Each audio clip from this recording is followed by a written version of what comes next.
Have you ever stopped to think about why two people entered the Promised Land while an entire generation died in the desert? This story isn't just ancient, it's a living warning for those who live by faith today.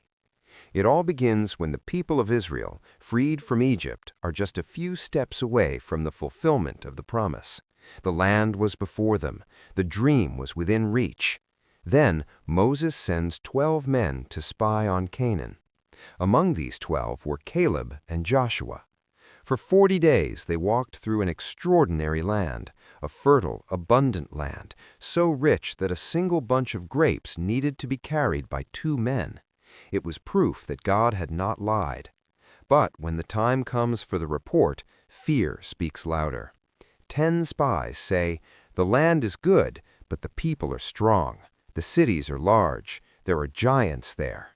And then comes the phrase that destroys an entire generation. Before them, we seemed like grasshoppers. Fear contaminates the people. The promise begins to seem impossible. It is at this moment that Caleb rises up. In the midst of chaos, doubt, and noise, he declares firmly, "Let us go up now and possess the land, for we are well able to overcome it." Shortly after, Joshua joins him. They tear their clothes and shout what no one wanted to hear.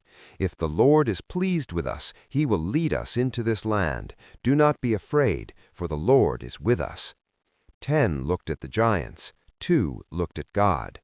Even so, the people choose to believe in fear. They murmur, they complain, they wish to return to Egypt. They even go so far as to want to stone Joshua and Caleb. Then God speaks, and the sentence is harsh. The generation that did not believe will not enter the Promised Land. The desert becomes the destination of unbelief. But God makes a clear, direct, and eternal exception. Only Caleb and Joshua will enter the land. 40 years pass, the desert takes its toll, an entire generation falls. Moses dies, Joshua assumes leadership, and finally, the people enter Canaan. Caleb is now 85 years old, and what does he do at this age? Does he ask for rest, an easy place, a peaceful life? No, he says, "Even today I am as strong as I was that day. Give me this mountain." The mountain he asks for is precisely the place of the giants, the same place that made Israel tremble in the past. Caleb climbs, he fights, he wins, and he takes possession of the promise. This story reveals a truth that almost no one likes to hear. The majority can be wrong. Faith requires courage to stand alone. God honors those who remain faithful to the end. Caleb and Joshua didn't enter the Promised Land because they were stronger. They entered because they believed when no one else did. And now I ask you, will you live like the multitude that dies in the desert, or like the few who trust in God and take possession of the promise?